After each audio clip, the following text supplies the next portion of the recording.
Hello, hello. This is alertwolf here. I'm gonna bring you another movie review.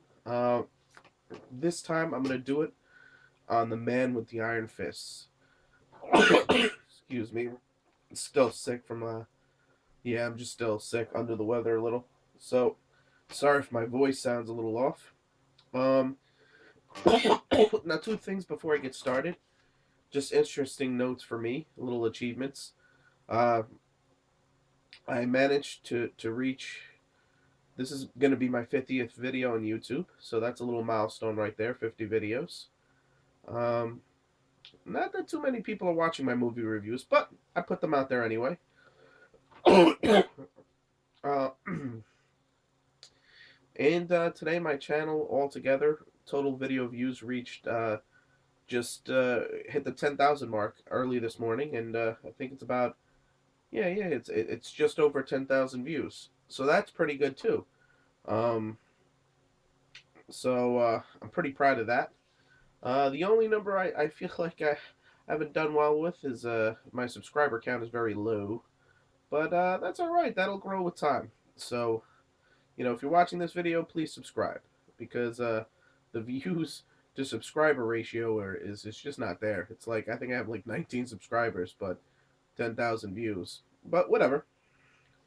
Um, Now back to the review.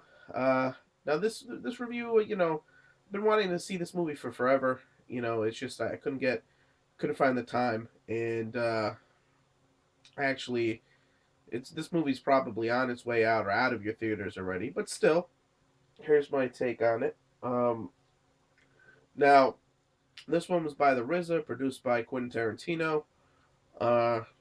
The soundtrack is very Wu-Tang heavy, and if you like Wu-Tang, it's a good soundtrack. The movie was great that way. Um, and basically, The Man with the Iron Fists is about the jungle village, and what's going on. Basically, there's a shipment of gold being moved by the governor. Uh, he hires the Lion Clan, and Gold Lion, the righteous leader that he is, agrees to safeguard it while into the town, and to assure its safety, so it reaches the pass. This is where things go wrong, as he's betrayed by Silver Lion and Bronze Lion. Excuse me. And he's assassinated. Silver Lion takes over the clan and wants the gold for himself.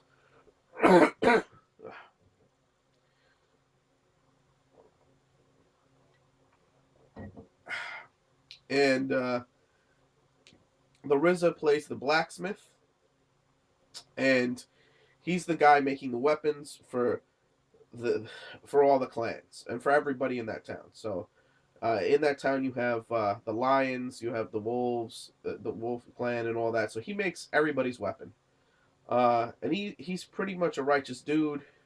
He's saving up money with this chick who's a local prostitute, who works for Lucy Liu, because she's the head of the house there.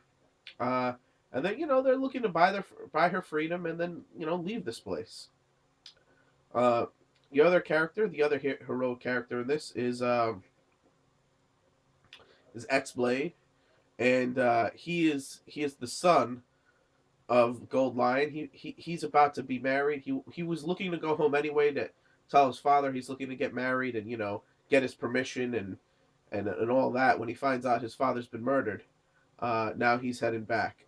Silver Lion views him as his only threat, because he succeeded as leader without him present, and he feels like he'd be a threat to his place in charge, and if he figured out what was going on, he'd stop him. So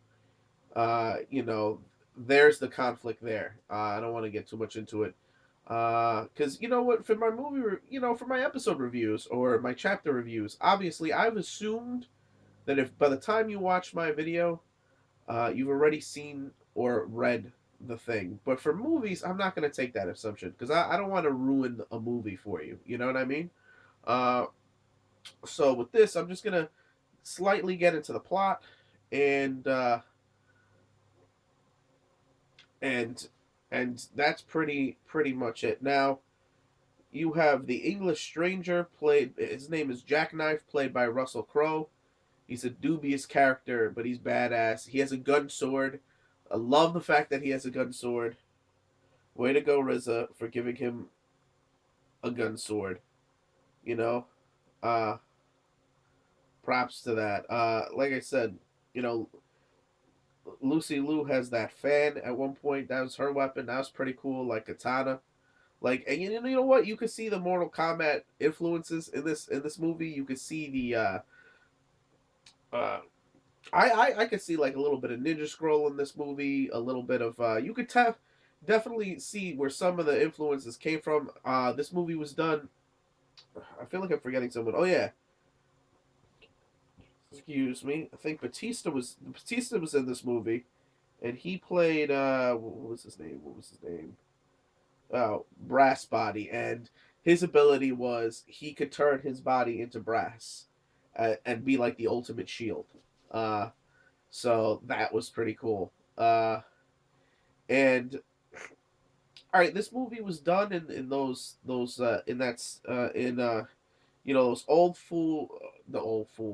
the old school kung fu. See, I said that wrong at first. Uh, Martial arts movies from way back in the day, from like the '70s and whatnot. So, and it was done in that spirit. So part of it was visually it was very nice in certain scenes, but part of it was very campy. The acting was campy, but it was done intentionally, you know, as sort of an homage to the way those movies were done. So if you noticed a certain campy vibe, like right away you'll pick up on it in the beginning of the movie, and you're like, oh man, this movie's no good.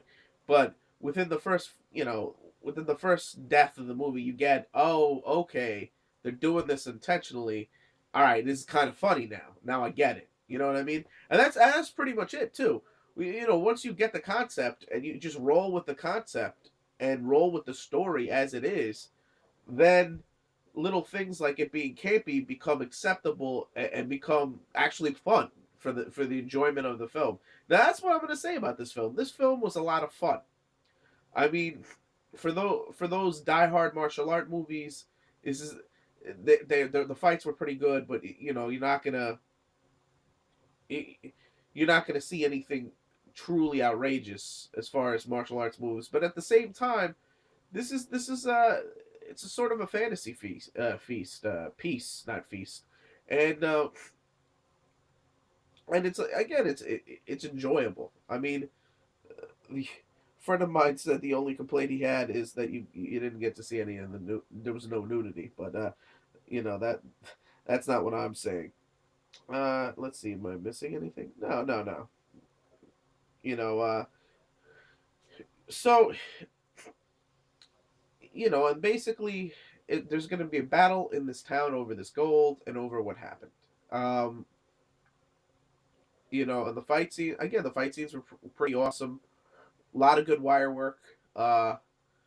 You know, and like I said, this movie was very very enjoyable. I loved Silver Lion as a villain. I did. I just loved him. He was comical. He was over the top. He was slightly insane. He was straight, but I loved it. I loved it. You just crack up at almost everything this guy says when he's such a jackass, and he's being a jackass on purpose. It is just great. He's not a scary villain. Like, I don't feel threatened by him, even though he'd kill me. I feel like he's just great. He's just hilariously insane, and I love it. You know, this again. Again, the word I come back to is fun. So, what would I rate this film? Now, as a straight and like I said, sometimes I'll give you the rating just as the film in general, and then I'll give you the rating because of the type of film it is. So let me give you the general rating of this film. The general rating for the average person who's going in there to see it and maybe has no idea what they're looking into, I'd say it's about a 3. 2.5 to a 3. And the reason why I say this is because if you don't get the concept, this movie's gonna appear bad to you. It just is. However, if this is the type of movie you're looking to go see, this movie shoots up to a 3.5. So it's because it's very good. You know, uh, basically the 2.5 for me would be an average film. Three would be good, and 3.5 would be very good. I would say that if you're looking for this type of film, this was a very good film, and this was a 3.5. If this is not the type of movie, if you're not into these fantasy kung fu type of movies, or even into those old, Shaolin like martial arts movies from the 70s that were, then you wouldn't be into this, and this would probably be about a 2.5 for you. Uh, okay, and probably not worth seeing in the theater. Now, again, if this is the type of movie you like, this is a 3.5, well worth seeing in the theater. I actually got to go see it in like a $3 theater because it had just like it was funny. I've never seen a movie move that fast because usually the $3 theater takes like movies from like 6 months ago, and basically it left my main theater one week and then was playing at the other theater the next week. And I was like, oh, really? Well, that's cheap for me then. You know, I just saved a butt ton of money there. Sorry for the phrase, butt ton, but but I did. And like I said, man, with every movie, I always say this: see it in a matinee, see it with some coupons. If you have a $3 theater, see it in a $3 theater. And what I'm saying is never pay full price for a movie. That's not to say that movies aren't worth full price. I'm saying save your money, however possible, when it comes to the movies. I do. Um, and yeah, that's pretty much it. Like I said, 3.5 if you're into these types of films, 2.5 if you're not. And either way, it was very enjoyable and lots of fun. So this is Alert Wolf telling you to click it up if you like it, comment if you must, and please subscribe. Just subscribe. All right.